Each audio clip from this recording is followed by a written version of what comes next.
Jadi izinkan saya memperkenalkan teman-teman saya dan kelompok saya. Baik, inilah teman-teman kelompok saya. Sudah perkenalan dari sebelah. Perkenalkan, nama saya Anam. Perkenalkan, nama saya Andi Adewandini. Perkenalkan, nama saya Kusniyadini. Perkenalkan, nama saya Sina Sisya. Perkenalkan, nama saya Muhammad Fuad. Baik, selamat menyaksikan video kami. Kecil.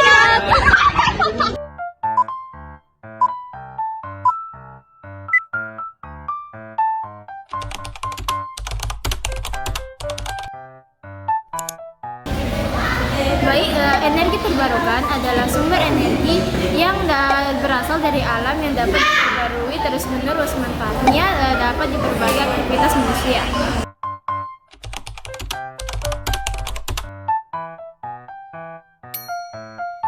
Proses terbentuknya energi matahari berasal dari reaksi nuklir yang disebut dengan reaksi fusi. Pemanfaatan energi matahari adalah digunakan untuk kehidupan sehari-hari dan sebagai energi alternatif. Saya menjelaskan energi panas bumi terbentuk secara alami maupun bukan bumi. Sumber tersebut berasal dari pemanasan balon dan air yang bersama unsur lain yang terkandung di dalam panas bumi dan tersimpan di dalam kerak bumi. Salah satu pemanfaatan sumber energi panas bumi yaitu menghasilkan energi listrik. Pemanfaatan sumber energi panas bumi untuk pembangkitan listrik ini dapat dilakukan secara dengan dilakukan melihat resolusi dari panas bumi.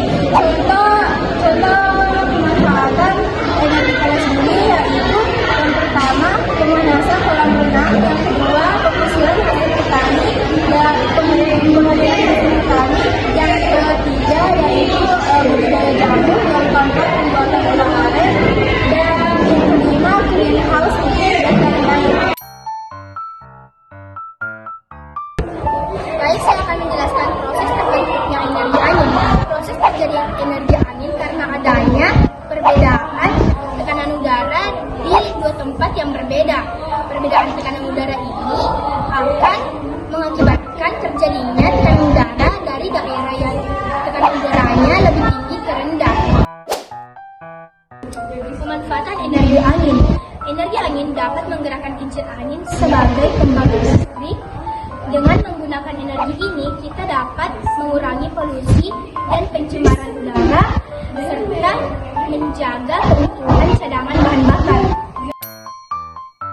Baik, saya akan menjelaskan poin keempat, yaitu energi gelombang laut. Pertama-tama, saya akan menjelaskan proses terbentuknya. Gelombang adalah pergerakan naik dan turunnya air dengan arah tegak lurus permukaan air laut yang kemudian membentuk kurva grafik sinusoidal.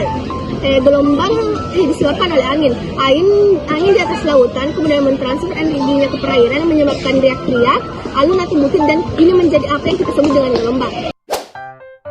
Baik, saya akan menjelaskan pemanfaatan dari energi gelombang laut ini. Yang pertama, sebagai pembangkitan energi listrik melalui gradien kadar garam laut. Yang kedua, teknologi sumber daya energi laut. Gelombang adalah sumber daya energi laut yang ini sedang menjadi fokus pengembangan. Yang ketiga, teknologi turbin arus laut. Yang keempat, sebagai pemetaan area penangkapan ikan. Gelombang laut ini menjadi hal yang selalu dilakukan oleh nelayan untuk mencari bahan makanan di laut untuk dimakan sehari-hari. Baik, saya akan menjelaskan tentang proses terbentuknya energi air. Proses terbentuknya energi air terjadi karena melalui siklus hidrologi yang terdiri dari proses penguapan, konveksi, kondensasi, infiltrasi, presipitasi, dan aliran permukaan. Adapun manfaat energi ini yaitu sebagai pembangkit tenaga listrik menggunakan turbin yang menggerakkan generator untuk menghasilkan listrik, atau bisa juga keperluan transportasi, wisata, irigasi, dan pengairan pada pertanian. Baik, yang poin terakhir yaitu bioenergi. Bioenergi terbentuk melalui proses fotosintesis pada tumbuhan.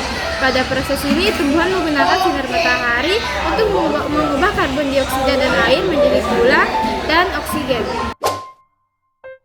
Baik, Baik, saya akan menjelaskan pemanfaatan dari bioenergi. Pemanfaatan bioenergi memiliki kegunaan di berbagai sektor, contohnya untuk transportasi, untuk pembangkit listrik, untuk industri, untuk pengembangan pedesaan, dan untuk pengelolaan limbah, serta juga dapat mengurangi gas emisi dari rumah kaca.